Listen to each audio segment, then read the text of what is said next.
본 방송에서 제공하는 투자 정보는 투자 판단에 대한 조언입니다. 방송에서 제공하는 주식의 가치, 가격 상승 및 하락에 대해서는 방송사에서 보장하지 않습니다.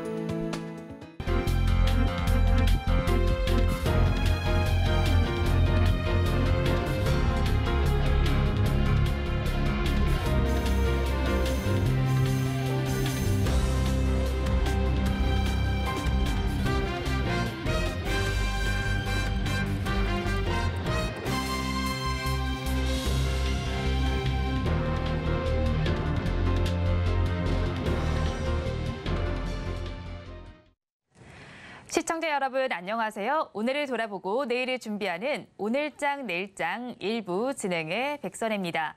지난 거래일 미국 시장에서는 부채 한도 협상이 마무리 단계에 접어들었습니다. 이런 가운데 고용 지표도 좋은 양상이 펼쳐졌고요. 그렇게 되면서 3대 지수는 모두 좋은 상승세를 펼쳤습니다. 이 훈풍이 그대로 우리 시장에도 맞닿은 것으로 보이고 있는데요. 우리 양대 지수는 빨간불을 켜주고 있습니다. 코스피 지수의 경우에는 약 1개월 만에 2,600선을 넘어서는 모습을 보이기도 했는데요. 잘 지지할 수 있을지 마감까지 잘 지켜보시면 좋겠습니다. 이런 가운데 우리 시장 살펴보면요. 반도체 주에서는 힘이 빠지지만 이 자리를 2차 전지주가 채워주고 있는 모습이 펼쳐지고 있습니다. 또 이번 주 목요일에는 선물 옵션 동시 만기를 앞두고 있다는 점도 참고를 해보시기 바랍니다. 본 방송에서 제공해드리고 있는 정보는 투자 판단을 위한 조언일 뿐 해당 주식의 가치와 수익률을 보장하지는 않습니다. 아울러 서울경제TV와 서울경제신문은 당사의 브랜드입니다. 최근 당사를 사칭하는 피해 사례가 늘고 있는 만큼 각별히 주의를 해주시기 바랍니다. 또 저희 방송은 유튜브를 통해서도 보실 수 있습니다. 유튜브 검색창에 서울경제TV라고 검색하시면 저희 방송과 함께 하실 수 있으니까요. 실시간으로 댓글 참여도 많이 해주시기 바랍니다. 6월 5일 월요일입니다. 오늘장 내일장 일부는 이 시각 보도본부로 시작을 해보도록 하겠습니다. 앞서서 살펴보셨던 헤드라인 중에서 세 가지를 골라서 다뤄볼 텐데요. 오늘은 보도국에 이호진 기자가 나와 있습니다. 어서 오세요. 안녕하세요. 네, 첫 번째 소식부터 짚어보도록 하겠습니다. 제조업 부진이 계속 이어지고 있는 분위기인데요. 지금 정확하게 어떤 상황이라고 저희가 보면 되나요? 네, 제조업 경기를 나타내는 지표인 제조업 생산 능력 지수가 3년 2개월 만에 최저 수준을 기록했습니다. 통계청은 오늘 산업활동 동향을 통해 지난 4월 제조업 생산 능력 지수가 99.1을 기록해 전월보다 0.2% 하락했다고 발표했습니다. 지수는 7개월 연속 감소했는데 이는 관련 통계가 작성되기 시작한 1971년 이후 최초입니다. 통계청은 과거 최대 생산량만큼 생산이 되고 있지 않다며 생산량이 정점을 지나 감소하고 있는 추세라고 설명했습니다. 그렇다면 부문별로 생산 능력을 좀 살펴보면 좋겠는데 지난달과 비교해서 어떤 차이가 있나요? 네, 부문별로 보면 우선 액정 표시 장치, LCD 등의 생산이 감소하며 지난 4월 전자부품 생산 능력이 전월보다 1.6% 감소했습니다. 이외에 금속 가공, 반도체 부분도 각각 1.7%, 0.2% 감소해 제조업 생산 지수 하락에 영향을 미쳤습니다. 반도체 외 제조업 생산이 4개월 만에 줄고 서비스업 생산과 공공행정 생산 역시 감소하면서 농림, 어업 부분을 제외한 전 산업 생산은 전달보다 1.4% 감소했습니다. 지난해 2월 이후 14개월 만에 최대폭 감소입니다. 이에 따라 2분기 국내 총생산 성장률이 부진할 수 있다는 가능성도 제기됩니다. 역성장이 나타났던 지난해 4분기 당시 10월 전산업 생산은 1.1% 감소했었습니다. 제조업 경기 부진과 관련해서 부문별로 짚어봤고요. 이어서 다음 소식 살펴보겠습니다. 지난해 보험사와 또 은행사들이 고금리를 이용해서 이자 장사를 벌인다라는 논란이 일었습니다. 이 규모가 지금 어느 정도나 되나요? 네, 은행과 보험사들의 올해 1분기 순이익은 12조 원이 넘는 것으로 집계됐습니다. 오늘 금융감독원이 내놓은 자료를 보면 은행, 보험회사, 증권사, 카드회사, 캐피털사, 저축은행, 상호금융조합, 자산운용사 등 국내 금융회사의 올해 1분기 순이익은 16조 2,400억 원으로 지난해 같은 기간보다 2조 7,600여억 원 늘었습니다. 이 중 국내은행의 이자이익이 14조 7천억 원으로 전년 동기보다 2조 1천억 원 증가했으며 실손보험료 등을 인상한 보험회사들 역시 높은 실적을 기록했습니다. 증권사의 1분기 순이익도 2조 1,401억 원을 기록해 지난해 같은 기간보다 1,321억 원 증가했습니다. 그런데 은행과 또 보험회사를 제외한 나머지 금융업권에서는 조금 실적 악화로 비상이 걸렸다라고 하는데 어느 정도인가요? 네, 1분기 5대 저축은행의 1분기 순이익은 78% 급감했습니다. 저축은행의 실적 악화 이유로는 금리 상승에 따른 이자 비용 증가, 미래 부실에 대비한 대손 충당금 추가 적립 등이 꼽힙니다. 실제로 저축은행의 1분기 이자 비용 부담은 전년 동기보다 106.85% 높았습니다. 카드회사 역시 올해 1분기 순이익이 4,602억 원을 기록해 지난해 같은 기간보다 1,355억 원 줄었습니다. 이 같은 순이익 양극화에 은행, 보험업계에는 자본 건전성 강화와 상생 금융 강화, 저축은행 등에게는 부실 관리 강화와 연체율 관리 지원과 같은 조치가 취해질 것으로 예상됩니다. 네, 금융업계 내에서도 실적 차이가 난다는 점 살펴보시면 좋겠습니다. 이어서 다음 소식 짚어보도록 하겠습니다. 사우디아라비아가 원유 감산을 하겠다라는 소식이 전해지고 있습니다. 이 규모가 어느 정도나 되나요? 네, 오펙 플러스는 현지 시간 4일 오스트리아 빈에 있는 오펙 본부에서 장관급 대면 회의를 열고 감산 정책을 내년 말까지 유지하기로 결정했다고 발표했습니다. 오펙 플러스는 석유 수출국 기구 13개 회원국과 러시아 등 비가입 개국 10개국의 협의체로 전 세계 원유 생산량의 약 40%를 담당하고 있습니다. 오펙 플러스는 성명을 통해 2024년 하루 원유 생산량을 4,046만 3천 배럴로 제한하겠다고 밝혔고, 사우디아라비아는 7월부터 최소 한 달간 원유 생산량을 자발적으로 하루 100만 배럴 추가 감산하겠다고 입장을 표명했습니다. 사우디의 추가 감산은 지난 4월 하루 50만 배럴 감산 결정에 이은 것으로 앞으로 사우디의 자발적 감산량은 하루 150만 배럴이 되며 생산량은 900만 배럴로 제한됩니다. 사우디아라비아를 비롯한 오펙 플러스 국가들이 원유 감산을 단행하며 올여름 미국 휘발유 가격의 가파른 상승이 예상된다는 전망도 나옵니다. 네, 오늘 이 시각 보도본부에서는 제조업 경기 부진 소식부터 원유 감산 소식까지 전해드렸습니다. 지금까지 보도국의 이호진 기자와 함께했습니다. 오늘 말씀 고맙습니다. 이 시각 주요 공시를 짚어보는 시간입니다. 스피드 뉴스엔 공시에 김혜영 캐스터가 준비하고 있습니다. 스피드 뉴스엔 공시 김혜연입니다. 이 미 재무부가 디폴트를 경고한 6월 5일을 단 이틀 앞두고 이 조 바이든 미국 대통령이 합의안에 서명을 하게 되면서 앞으로 2년간은 이 디폴트 우려가 해소가 됐습니다. 또한 6월 금리 인상에 대한 우려도 다소 경감이 되면서 코스피 지수가 1년 만에 2,600선 위에 올라서는 모습인데요. 이 같은 흐름이 좀 계속해서 지속되기를 기대하면서 오늘장 주요 공시들 살펴보도록 하겠습니다. 네, 우선 첫 번째로 GKL부터 살펴보도록 하겠습니다. GKL이 공시한 영업 잠정 실적에 따르면 올 5월 카지노 매출액은 253억 2,300만 원으로 지난 4월 대비 44.5% 줄어들게 됐습니다. 이 중 테이블 매출액이 48.2%대 감소세를 보였고요. 머신 매출액은 2.4% 소폭 증가를 보였습니다.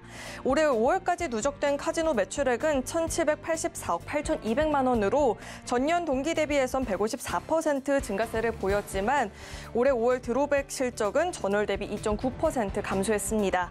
사회적 거리두기가 막 종료됐던 지난해 4월보다는 실적이 크게 개선이 됐지만 일상이 회복된 시점에서 매출이 줄어드는 건 다소 불안한 요소로 분석되고 있습니다. 네, 계속해서 코오롱 글로벌도 살펴보도록 하겠습니다. 코오롱 글로벌이 국세청에 법인세 부과 처분 취소 행정소송을 제기한 결과 이 13억 7,600만 원을 돌려받게 됐습니다. 코오롱 글로벌은 지난 5월 공개한 이 분기 보고서에 따르면 중부지방국세청이 2013년부터 17년까지 약 5년간의 법인 통합 세무조사 결과로 2018년 부과한 추징금 173억 9,200만 원 중에서 일부 추징 금액에 대해서 행정소송을 진행해 왔었죠. 2021년 10월 수원지방법원은 원고인 코오롱 글로벌의 손을 들어줬고요. 이후 피고인 동안형 세무서가 2021년 11월에 항소를 했으나 기각이 됐습니다. 그리고 올 2월에 대법원은 심리 불속행 기각 판결을 내렸는데요. 이렇게 대법원이 기각 판결을 내린 만큼 원고 소가에 환급 가상금이 더해진 금액이 회사에 지급되게 됐습니다. 네, 계속해서 피롭틱스도 살펴보도록 하겠습니다. 네, 삼성 디스플레이와 192억 원 규모의 디스플레이 제조 장비 공급 계약을 체결했다라는 공시가 나왔습니다.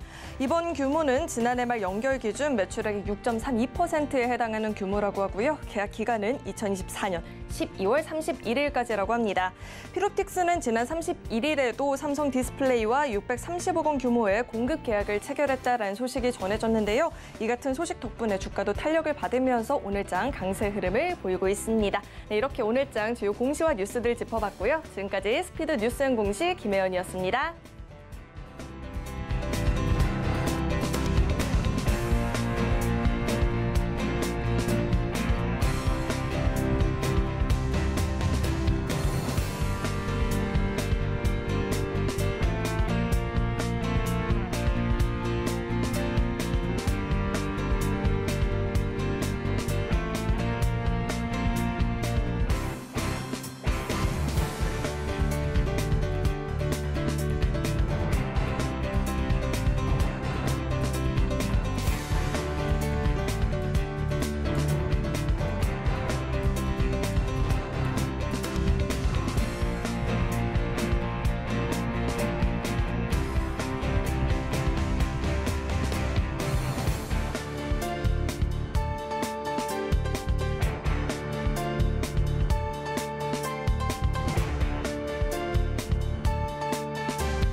이 시각 시장을 주도하는 종목별 이슈는 무엇인지 전문가의 시각에 AI의 참견을 더하는 AI 상담소 시간입니다.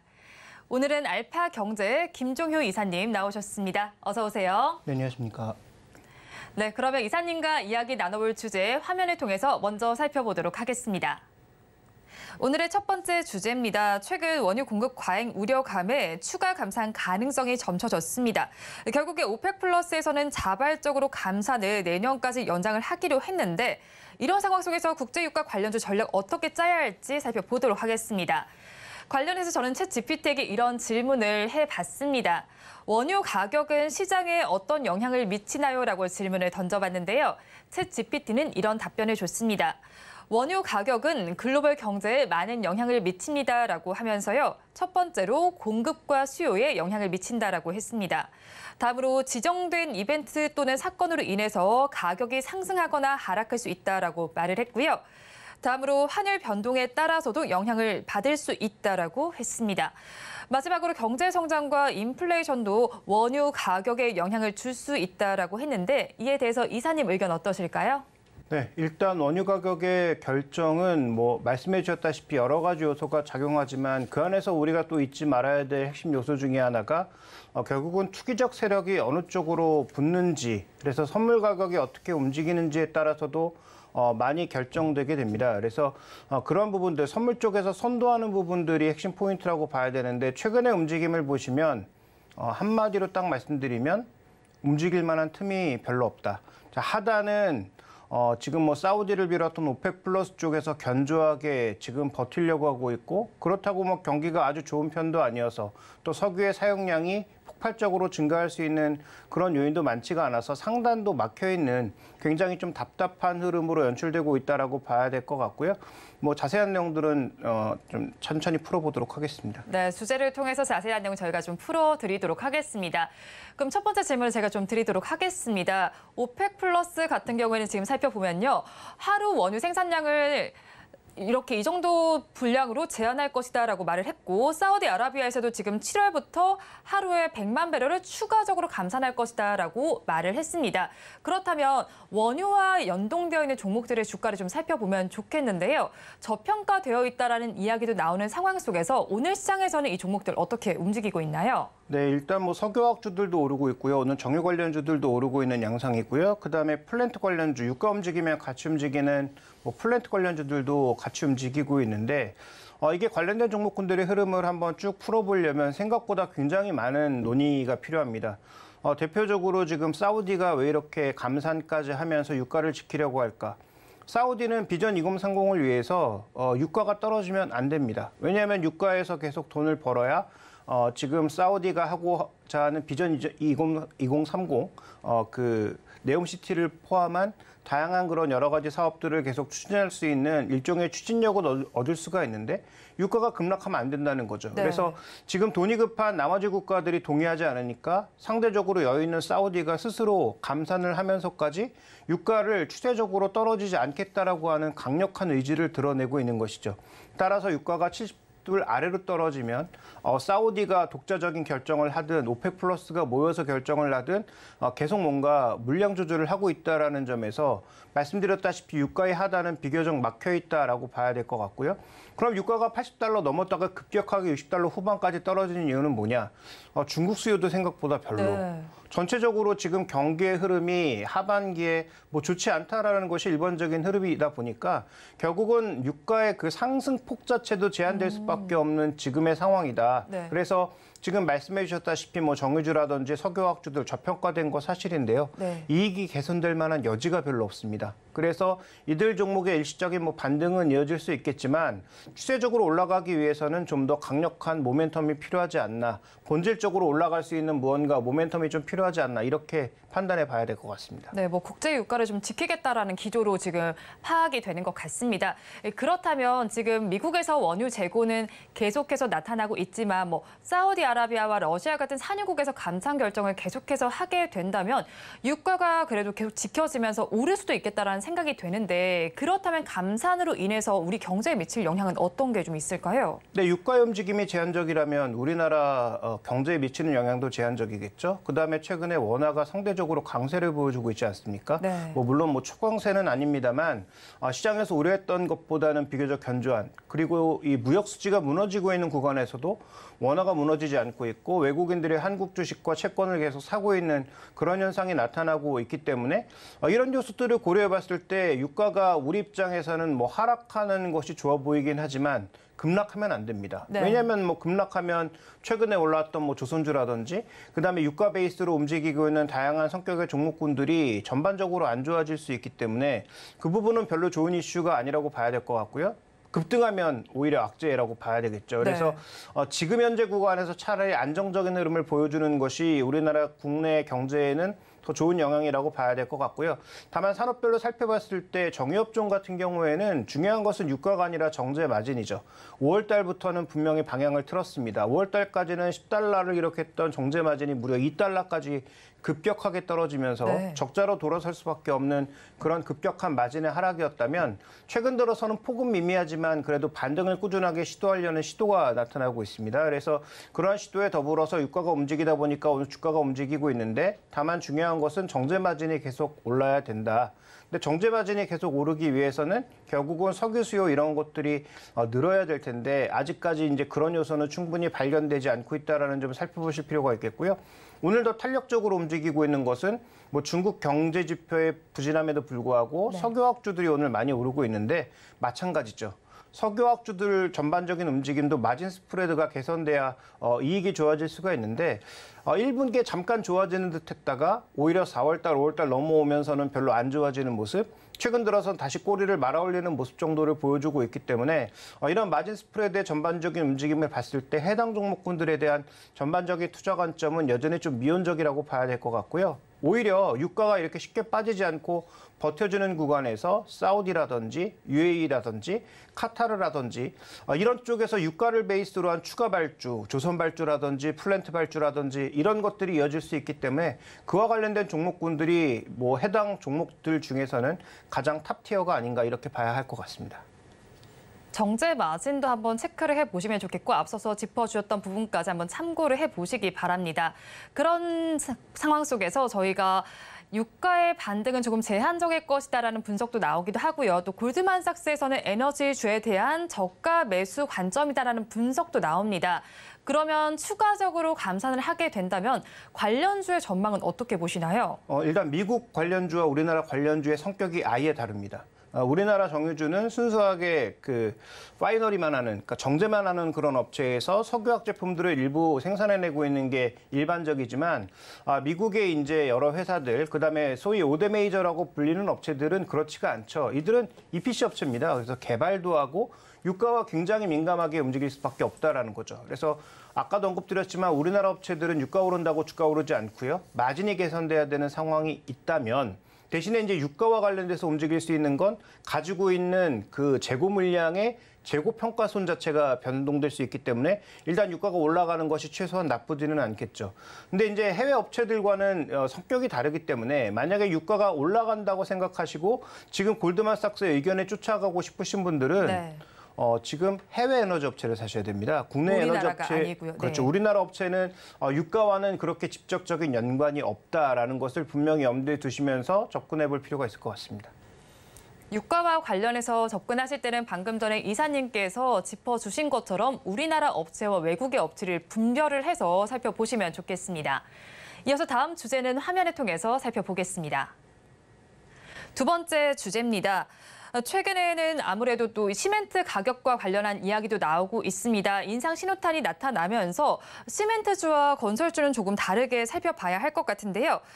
이런 가운데 시멘트 업체 중에서는 쌍용 CNE가 지금 공문을 보냈죠. 시멘트 가격을 14% 넘게 올리겠다라고 통보를 했고 성신양회 역시도 레미콘사에 14.3% 인상을 통보했습니다. 이렇게 되면서 성신양회는 오늘 장에서 좀 크게 잘 움직이고 있는데 관련주들 주가 흐름부터 먼저 짚어주세요. 네, 말씀해 주셨던 대로 가격을 올리니까 당연히 이제 주가가 움직일 수밖에 없는, 그래서 원가단에서 뭔가 상승 요인이 있기 때문에 이것을 제품 가격에 녹일 수 있다면 뭐 긍정적일 수 있어서 해당 업체들의 주가가 움직이고 있는데 우리가 이제 여기서 고민해야 될 것은 이런 피해, 즉 가격의 상승 자체가 Q가 일정한 가운데 P가 올라간다면, 네. 즉 물동량이 일정한 가운데 가격을 올릴 수 있다면 마진이 크게 늘어나는 건데요. 예를 들어서 이제 가격을 올린 상태에서 Q가 줄면 전체적인 건설 수주량이 줄어들면 어떻게 될까? 이 부분에 대한 고민도 필요하기 때문에 저는 뭐 단기적인 이슈라고 판단하고 있고 현재 지금 시멘트 업계의 전체 판도를 뭐 바꿀 만한 해당 종목군들의 주가 수익률이 높아질 만한 그런 이슈는 아니라고 보고 있습니다. 네. 그럼 높아질 만한 추세가 아니라고 말씀해 주셨고 지금 시멘트 가격 추이를 살펴보면요. 계속해서 좀 올라가고 있습니다. 지금 2023년 7월에는 12만 원 정도로 잠정으로 나와 있는데 그렇다면 이게 시멘트 업계는 호재일 수 있을 것 같아요. 뭐 앞으로 수익률이 그래도 조금 나아질 수 있는 호재일 텐데 나머지 원자재 가격도 올라가는 상황 속에서 건설주는 조금 힘이 붙이는 상황이 나타날 수 있을 것 같습니다. 그럼 건설주는 저희가 어떻게 보면 좋을까요?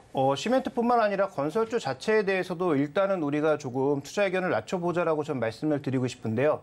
다만 건설업체에서도 아까 말씀드렸던 해외형 플랜트, 엔지니어링 업체는 빼고 국내 건설을 바라보고 있는 업체에 대해서는 조심스러운 접근이 필요하다라고 말씀을 드리고 싶고요. 그건 시멘트도 마찬가지입니다. 네. 왜냐하면 이례적으로 지금 정부 쪽에서도 하반기 역전세난에 의한 부동산 시장의 추가 하락 가능성을 염두에 두고 있는 상황이고요.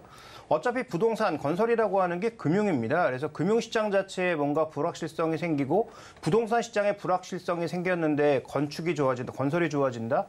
고개를 갸웃할 수밖에 없는 이슈거든요. 네. 다만 이제 국내 건설주들 주가 자체가 워낙 많이 빠져 있다 보니까 이런 악재가 나온다고 해서 추가적으로 빠질지는 종목별로 따로 좀 살펴봐야 되겠습니다만 그렇죠. 네. 전체 시장에 둘러싸고 있는 이슈의 핵심 포인트는 시멘트가 가격 올리는 게 핵심 포인트가 아니다. 건설 시장이 하반기에도 비교적 견조하게 버티면서 예정됐던 물량이라도 계속 만들어낼 수 있는지가 문제다. 그런데 올 하반기에는 공급 물량도 있고 역전세난에 의해서 금융시장에 뭔가 변동성이 생기게 되면 이 부분은 오히려 전체적인 건설 시장 자체의 부진한 모습을 보일 수가 있어서 오늘 오르고 있는 시멘트주에 대해서도 저는 뭐 너무 이렇게 긍정적인 뷰를 가져가시진 않기를 바라겠고요. 네. 국내 건설주는 주가가 이미 많이 빠져있기 때문에 추가 하락은 제한적이겠지만 그래도 오를 만한 이슈가 아직까지는 제한적이라는 관점에서 오히려 하반기 좀 더 안 좋은 뉴스들이 나왔을 때 그때 기회를 찾아보시는 게 좀 더 좋을 것 같습니다. 네, 시멘트와 건설업계 전반적으로 보수적인 관점을 내주셨는데요. 그렇다면 건설주도 우리 경기 내에서만 볼 수는 없잖아요. 해외 수주와 관련된 모멘텀도 있을 텐데 이런 모멘텀을 가진 종목은 좀 없을까요? 네, 일단 뭐 두 종목 정도를 보고 있는데 탑픽으로는 뭐 예전부터 언급드리고 있는 삼성 엔지니어링이 여전히 해외 수주가 견조하고 국내에서는 삼성전자 향 수주를 이어가고 있다는 네. 점에서 뭐 그래도 긍정적입니다. 그다음에 또 한 종목은 현대건설인데요. 현대건설은 별로지만 현대건설의 여러 공종 중에서 국내 부분 말고 해외 부분이 있고 그다음에 현대건설의 자회사로서 현대엔지니어링이 있죠. 그래서 엔지니어링 부분은 뭐 지금 중동이나 아시아를 중심으로 해서 여전히 발주 물량이 존재하고 있는 양상이기 때문에 그래서 이런 종목군들이 그나마 조금 나아 보인다라고 봐야 될 것 같고 여기서 핵심 포인트는 그나마 나아 보인다는 것이지 네. 지금 현재 시장에서 각광을 받고 있는 뭐 반도체나 이런 종목군들을 제치고 꼭 사야 할 그런 뭐 필수 불가결한 종목으로서 판단되지는 않는다는 거죠. 그래서 해당 업종 내에서 굳이 탑픽을 찾아보자면 삼성엔지니어링, 현대건설 정도를 찾아볼 수 있고 이 두 종목도 뭐 싼 가격에 이미 사셔서 보유하고 계신 분들이 아니라면 지금 현재 가격에서의 추가 매수는 뭐 그렇게 권해드릴 만한 강한 종목은 아니다. 이렇게 볼 수가 있겠습니다. 네, 건설주 내에서는 그래도 그나마 탑픽 종목으로 두 가지를 제시해 주셨는데 그러면 오늘 또 저희 주제 두 가지 살펴봤잖아요. 원유 쪽도 있었고 뭐 시멘트 쪽도 있었는데 이사님께서는 어느 쪽을 조금 더 탑픽으로 보시나요? 네, 뭐 둘 중에서 굳이 따져보자면 밸류 기준에서도 매력적이고 그다음에 중국 경기와 상관없이 화학 제품들의 이 마진 스프레드가 개선 요인을 나타내고 있는 롯데케미칼, 화학 업종의 롯데케미칼 정도를 저는 좀 주목해 볼 만한 종목으로 판단하고 있습니다.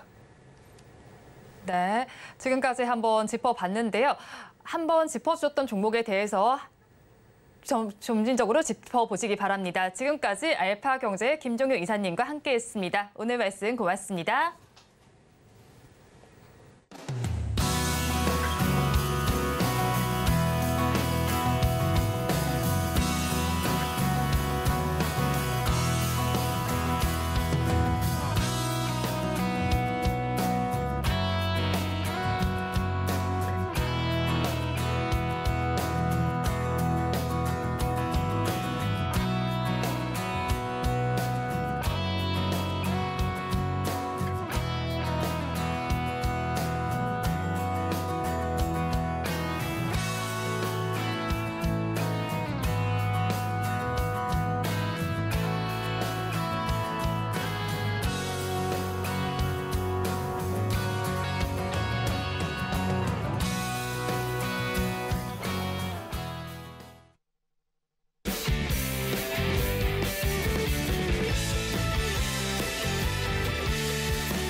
마켓 리더의 시선으로 글로벌 경제와 산업 트렌드를 체크하고 이걸 수익으로 연결해보는 시간. 오늘은 증시 예측의 달인이라고 불리는 86번가의 정광우 대표님과 함께합니다. 어서 오세요. 네, 안녕하십니까. 네, 대표님과 이야기 나눠볼 주제 화면을 통해서 살펴보도록 하겠습니다. 오늘의 주제입니다. 우리 증시는 2600선을 돌파했습니다. 그렇다면 이번 달 서머랠리를 주도할 섹터를 찾아봐야 할 것 같습니다. 5월의 증시가 과거와는 다르게 상승세를 보였기 때문에 6월 서머랠리에 대한 기대감이 더 높아지고 있습니다. 그렇다면 대표님께서는 6월 증시가 어떤 방향성을 보일 거라고 생각하시나요? 네, 작년 1년 동안에 굉장히 증시가 많이 힘들었습니다. 그 이후에 지금 증시의 변화가 나타나고 있는 것이고요. 그렇다라고 하면은 지금은 저는 뭐 이제 현실은 굉장히 나쁘지만 증시가 먼저 반응하는 그러고 나가지고서는 현실도 이제는 회복이 좀 될 수 있는 그런 국면으로 가지 않을까라고 생각을 하고요. 사실 뭐 월간 기준으로는 아무도 알 수가 없습니다. 근데 여름 즈음에는 이제 소위 말해가지고서 실적하고 증시가 같이 좋아지는 장세로 전환이 일어나지 않을까라고 생각을 합니다. 네, 여름 즈음에서는 실적과 시장 자체가 좋아질 것이라고 긍정적으로 전망을 해주셨습니다. 그런데 이 시장에 좀 제한적인 요소가 있는 부분은 FOMC 회의를 앞두고 있기 때문입니다. 현지 시간으로 13일부터 14일까지 FOMC 회의가 열리게 되는데 일단 5월에 FOMC 의사록을 살펴보면요. 신중론자들과 매파 위원들의 입장차가 조금 극명하게 나타난 상황이었습니다. 신중파 위원들은 지금 추가 금리 인상이 5월이 마지막 인상일 수도 있다라고 했지만 매파 위원들의 경우에는 물가 상승률이 여전히 연준 목표치 2배를 넘어서 더 올려야 된다고 했습니다. 이렇게 되면서 금리가 어떻게 될지 계속해서 예측치가 달라지고 있습니다. 지금은 조금 더 동결 기조로 높아지고 있는 상황인데 대표님께서는 그러면 어떻게 이 부분을 해석하고 계실까요? 네, 그 5월 FOMC 회의 의사록을 보게 되면 숫자로 나눠봤었을 때 총 18명의 위원 중에서 4명이 인상을 추가로 주장을 한 것으로 보이고요. 3명은 동결의 주장, 그다음 나머지 11명은 잘 모르겠다, 그때 가서 보자라고 된 걸로 보입니다. 근데 최근에 이처럼 동결론이 힘을 받고 있는 이유는 뭐냐 하면 일단 파월 의장이 동결에 힘을 실어주는 발언을 그 사이에 했고요. 그 다음에는 이번에 부의장으로 지명이 된 제퍼슨 같은 경우에도 이제 이번에 금리는 인상을 건너뛰자라는 이야기를 했습니다. 그리고 지난 토요일부터는 FOMC 회의를 앞두고 약 한 2주 전부터는 연준 위원들이 통화 정책에 대해 얘기를 할 수 없는 침묵 기간에 들어가게 됩니다. 근데 그 침묵 기간을 앞두고서 별다른 코멘트가 없었고 그 사이에 70% 중반으로 동결 가능성이 높아졌거든요. 그렇다라는 거는 시장의 기대를 연준이 받아들이고 있다라는 거고 저는 이번 6월 회의 전날에 미국 소비자 물가 지수가 나오거든요. 네. 여기가 굉장히 높은 숫자가 나오지 않는다라고 하면 동결이지 않을까라고 생각을 합니다. 그러면 6월이 동결이 될 텐데 7월 FOMC 회의도 살펴봐야 할 것 같아요. 그러면 경제 지표가 크게 달라지지 않는다면 7월도 좀 동결 기조가 유지될 걸로 보시나요? 지금 연준에서 유행하고 있는 단어가 뭐냐 하면 그전에는 퍼즈라고 해서 일시정지라는 단어를 많이 썼다면 지금 최근에는 건너뛰기라고 해가지고서 스킵이라는 단어를 쓰고 있습니다.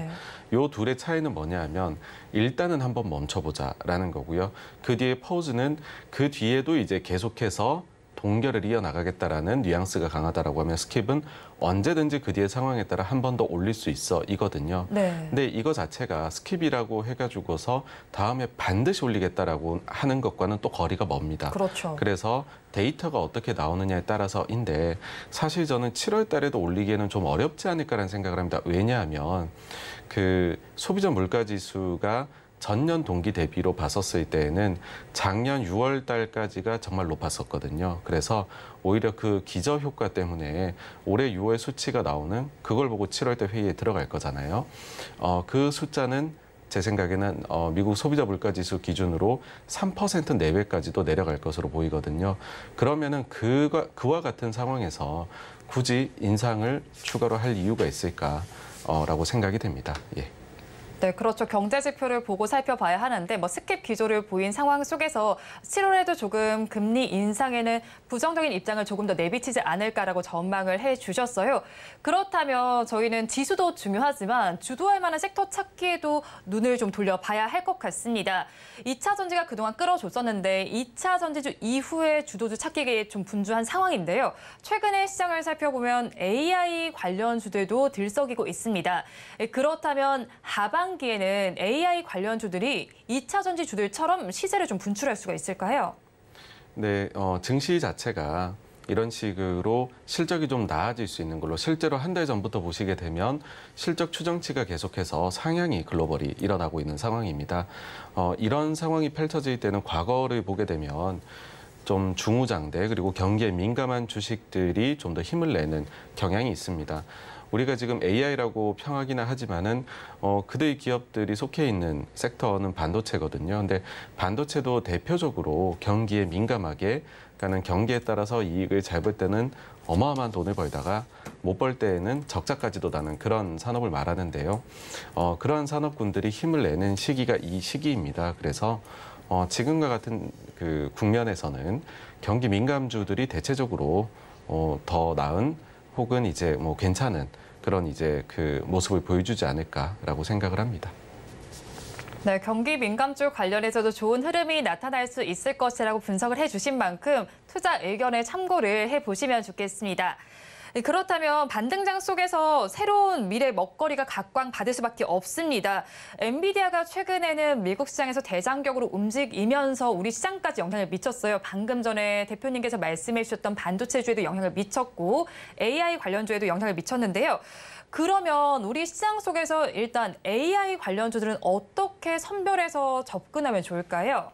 네, AI에 대해 가지고서 그 말씀들이 많으신데 네. 사실 이제 여기에 대해서 보통의 경우라면 챗 GPT가 이걸 이끌고 있는 건데 작년 12월에 나왔습니다. 그래서 보통의 경우 이렇게 새로운 게 나오게 됐었을 때에 수익화까지 이어지는 데는 시간이 많이 걸린다라고도 우리가 얘기를 해요. 근데 실제 1분기 실적에서부터 AI 관련해가지고 사업을 하는 기업들이 돈을 많이 벌고 있다라는 것이 이번에 드러나면서 특히 더 각광을 받고 있는 거거든요. 그러니까 이처럼 어떤 말씀을 드리고자 하는 거냐 하면은 컨셉만 가지고서 처음에 움직이고 그 뒤에는 실제 돈을 버느냐 가지고 움직이게 됩니다. 그래서 AI 분야는 지금 새롭게 생겨난 거다 보니까는 대단히 다양한 분야에서 네. 이걸 이용하려고 하거든요. 그래서 지금에서는 명백하게 AI를 가지고서 수익을 벌 수 있느냐 없느냐 그 부분이 그러니까는 미래가 어떻느냐라는 것보다는 청사진보다는 돈을 벌 수 있느냐 없느냐 그 부분이 더 중요할 것이고 기업들 보실 때는 그 점을 참고하시는 것이 주가 흐름을 예상하시는 데 도움되실 거다라고 봅니다. 네, AI 관련 기업들의 경우에는 실제 수익을 어떻게 낼 수 있는지를 더 지켜보면 좋겠다라고 말씀을 해주셨어요. 그렇다면 AI 관련주들 중에서 살펴보면요. 최근에 각광을 받고 있는 분야가 의료 AI 쪽도 있었고 뭐 교육 AI 쪽도 있습니다. 그런데 이 부분들은 사실 주식의 주가만 오르는 게 아니라 정부의 정책도 좀 뒷받침이 되고 있잖아요. 그럼 이런 종목들은 저희가 좀 안전하게 봐도 괜찮을까요? 그 이제 말씀을 드린 대로 네. 사실 이런 식으로 해가지고서 미래가 있느냐라는 네. 부분이 갔을 때에 실제로 지금 엔비디아라든지 아니면 마이크로소프트의 경우에는 1분기 실적에서부터 그 모습을 보여주었거든요. 그러니까 정부 사업이라는 것도 좋기는 하지만 정부 사업이 과연 그래가지고서 이게 언제 수익화가 될 것이냐라는 거는 그 각각으로도 다른 얘기라고 생각을 해요. 그래서 그 부분은 각각을 보시고서 수익화가 빨리 되느냐를 네. 체크를 하시는 게 저는 제일 중요하다고 생각을 합니다. 네, 각각의 종목을 보시면서 수익화가 어떻게 되는지를 하나씩 체크를 해 나가면 좋겠다라고 분석을 해주셨어요. 그렇다면 엔비디아발 훈풍을 받은 게 뭐 AI뿐만이 아니라 우리 시장의 반도체주들이었습니다. 그러면서 5월 증시 막판에는 반도체주가 이끌어주면서 지수 자체도 오름세가 나타났는데 증권사에서는 삼성전자와 SK하이닉스의 목표가를 상향하기도 했습니다. 그럼 대표님께서는 이 종목들에 대한 전망 어떻게 보시나요? 반도체 주식의 경우에는 경기가 한번 안 좋았다가 바닥을 잡고 회복을 한다는 얘기가 나올 때 흔히 두 가지의 단계를 거치게 됩니다. 첫 번째의 경우에는 공급 쪽에서 이슈가 발생을 해요. 그러니까 너무 재고가 많다 보니 감산 이런 얘기를 하는 거죠. 그래서 상황은 최악이고 실적은 더 나빠진다라고 하는데 주식시장에서는 보통 실적이 제일 안 좋게 한 2개 분기 전부터 반도체 주식들이 상승을 하기 시작을 합니다. 시장의 예상이 지금 2분기가 실적이 제일 안 좋을 거라는 걸 보고 있고 그러다 보니까는 작년 4분기 정도부터 실적이 이제 주가가 반등을 하고 있어서 대단히 이 부분은 전형적인 모습이다라고 얘기 드릴 수 있을 것 같고요. 그러고 나가지고서는 여기에서 한 30에서 50% 공급 요인으로 먼저 반등을 하고 그 이후에는 수요 요인이 기다리고 있습니다. 네. 과연 수요를 이제 더 이끌어줄 수 있을 만한 것이 뭐가 있느냐? 가령 예를 들면 과거에는 반도체가 빅사이클이 올 때에 뭐 이제 스마트폰이라든지 아니면은 그 서버에 대한 투자 이런 것들이 왔거든요.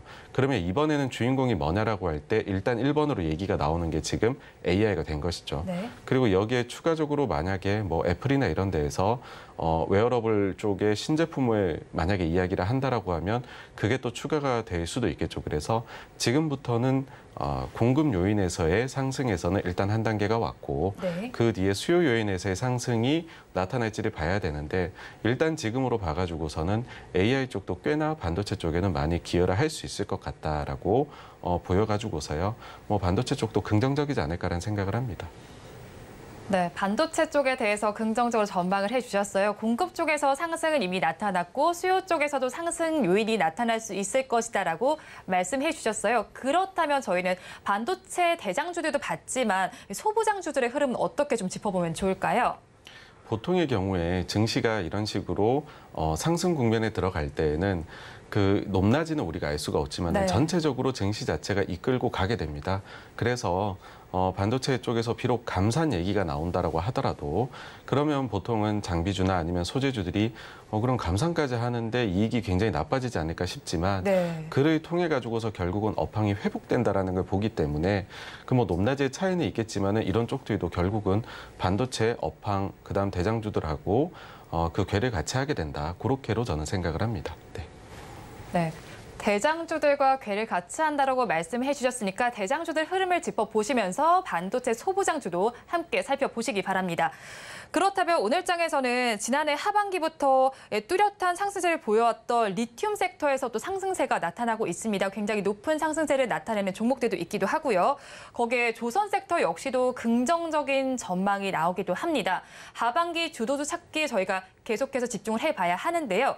그런 가운데에서도 또 조선주와 자동차, 또 반도체도 앞서서 말씀해 주셨는데 강세 섹터로 짚어지고 있습니다. 이런 상황에서 개인 투자자들은 어떤 전략을 가지고 하반기를 대처하면 좋을까요?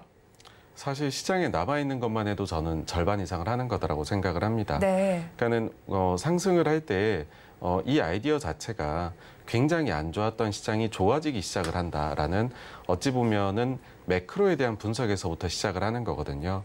이렇게 탑다운에서부터의 아이디어가 나왔을 때에는 우리 증시가 과거에 보게 되면은 사실 그 높낮이에 대해 가지고서는 우리가 주도주에 대해서 대단히 많은 말을 얘기를 하기는 하지만은 네. 그거는 지나놓고서 우리가 완벽하게 아는 것이지 그 사이에서는 사실 제일 좀 안전한 선택이다라고 하면은 그들을 바스켓으로 나눠서 사는 거를 얘기를 하거든요. 그래서 네. 지금은 뭐 이제 민감주 쪽에서 어쨌든 좀 괜찮은 상황이 나오지 않을까 이고 그러면 우리가 민감주 이런 산업들이 많이 있습니다. 한국에 지금 언급해 주신 그런 산업들이 다 민감 산업이다라고 할 수 있는데 그런 부분에 대해 가지고서 포트폴리오 이렇게 나눠 가지고서 바스켓 요런 그 이제 전략 자체가 좀 많이들 사용할 수 있는 전략이 아닐까라고 생각을 합니다. 네. 바스켓으로 나눠서 담아서 체크해 보라고 말씀해 주셨어요. 그렇다면 앞서서 제가 질문 드렸던 것 중에 리튬 관련주들 떠오른다라고 제가 말씀드렸는데 오늘 반도체주가 쉬어가면서 2차 전지주가 오히려 그 자리를 채우는 것처럼 보입니다. 뭐 2차 전지주와 리튬도 관련이 있는데 그렇다면 이 상승세도 좀 지속이 될 수 있다라고 보면 좋을까요? 우리가 사실 하루하루를 놓고 보게 되면은 어떤 게 오르고 어떤 건 내리고 이렇게 되죠. 근데 가령 예를 들어서 작년 10월이 최저점이었었는데 그때랑 비교를 해보면은 결국에는 많은 산업군들, 많은 기업들이 거기에서 상승을 했습니다. 그러니까는 시장의 전체적인, 그러니까 나중에 이게 어떤 모습이냐면은 나중에 시장에 돈이 더 이상 들어올 곳이 전혀 없고 힘든 상황에서는 어찌 보면은 제로섬 게임이다라는 생각을 많이 할 수가 있는데 대체적인 경우에 주식시장은 제로섬이라기보다는 전체적으로 서로가 서로를 자극하는 역할을 합니다. 그래서 너무 어느 쪽이 이쪽은 오르고 저쪽은 안 될 것이고 이렇게 나눠서 보실 필요는 없고 그냥 시장 전반적으로 긍정적인 그런 시각을 가지시면 어떨까라는 생각입니다. 네, 시장 전반적으로 좋은 시각을 가져보시면 좋겠다라고 말씀을 해주셨어요. 그렇다면 조선 섹터도 한번 저희가 짚어보면 좋을 것 같습니다. 뭐 유가도 상승하고 있고요. 수주 관련해서도 긍정적인 모멘텀이 나오고 있다라는 기사들이 나옵니다. 그러면서 오늘 시장에서는 조선주들이 일제히 강세를 보이고 하반기에는 턴어라운드 할 수 있다라는 기대감도 나오고 있는데 이런 기대감이 유효하다고 보시나요? 조선의 경우에는 우리가 흔히들 세 가지 주가 구성 요소가 있다라고 얘기를 하고 그중에 두 가지가 긍정적이면 주가가 오른다라는 얘기들을 합니다. 첫 번째는 뭐냐면 수주가 잘 되고 있느냐. 그다음에 두 번째는 성과가 올라가고 있느냐. 세 번째는 이익이 좋아지고 있느냐. 이렇게를 보거든요. 그렇게 봤었을 때 지금 전체적으로 요 요인들이 충족을 시켜주고 있다 보니까는 조선업이 올라가고 있는 것이고 앞으로도 보실 때 요 요인들이 과연 잘 작동을 하느냐. 그걸 보시는 것이 포인트일 것이다라고 생각을 합니다. 네, 요인들이 세 가지 있다라고 짚어주셨는데 이 요인들이 어떻게 나타나고 있는지를 잘 짚어주셨으니까 투자 의견을 참고를 해보시면 좋겠습니다. 그렇다면 코스피가 지금 2,600선을 탈환을 했죠. 지금 1년 만에 탈환을 한 것으로 보이는데 하반기에는 3,000까지도 갈 것이다라는 가능성이 제기가 되고 있습니다. 이런 상황에서 저희는 6월의 투자 전략은 어떻게 가져가면 좋을까요? 전체적으로 지금 증시가 이제 그 실적 장세를 가기 위한 채비를 맞춰둔 그런 상황이다라고 볼 수 있을 것 같습니다. 여기에다가 만약에 지금 시장 일각에서 이야기하는 대로 더 높은 뭔가 상승에 대한 부분이 뭐 예를 들어서 상단이 3,000이다 이런 얘기가 나오기 위해서는 제 생각에는 사실 그 자체로도 긍정적인 면이 있지만은 추가적으로 정책적인 부분이 더 있다면 좋지 않을까라는 생각을 합니다. 최근에 이 일본 증시가 30몇 년 만에 지금 최고치를 기록하고 있다라는 소식을 투자하신 분들은 많이 보셨을 텐데요. 일본 증시가 이토록 힘을 낼 수 있는 요인은 정부의 적극적인 지원책이 동반이 되었기 때문입니다. 그래서 우리가 뭐 예를 들어서 한 2,200 정도에서 바닥을 기록하고 쭉 상승을 하는데 그 속도가 만약에 뭐 3,000까지 가려면 너무 가파른 거 아니냐라고 생각을 하실 수가 있는데 그게 만약에 되기 위해서는 지금의 실적 요 요인은 일단은 저는 받쳐줄 만한 충분한 요인이 될 것 같고 여기에 추가적으로 만약에 그 정책적인 요인까지도 하반기에 나올 수 있다라고 하면은 사실 3,000이라고 얘기하는 게 불가능한 숫자는 아닐 것이다. 네. 그렇게 생각을 합니다. 네, 3,000으로 가기에 불가능한 숫자가 아니고 경제 지표가 어떻게 나오는지를 살펴봐야 된다라고 말씀을 해주셨어요. 그렇다면 대표님께서는 지금 6월 달에 주도할 섹터는 어느 쪽이라고 보시나요?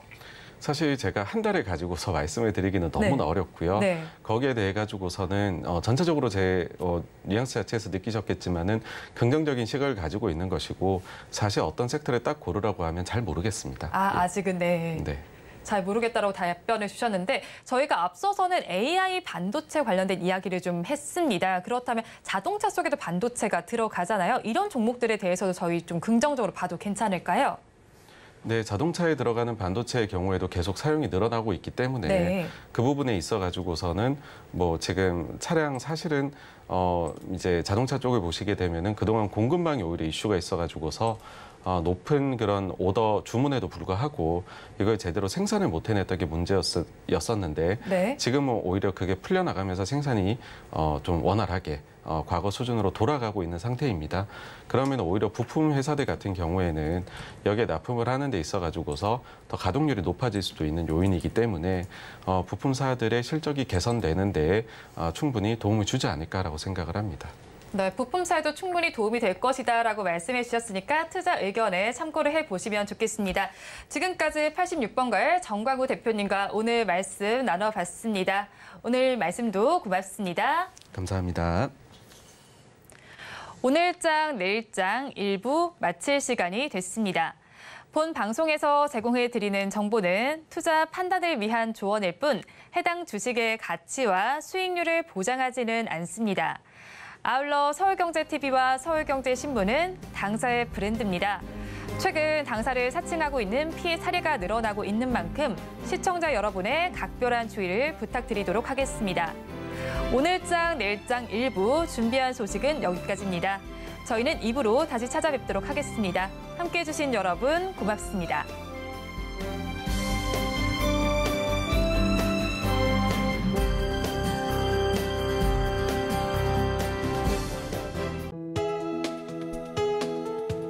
본 방송에서 제공하는 투자 정보는 투자 판단에 대한 조언입니다. 방송에서 제공하는 주식의 가치, 가격 상승 및 하락에 대해서는 방송사에서 보장하지 않습니다.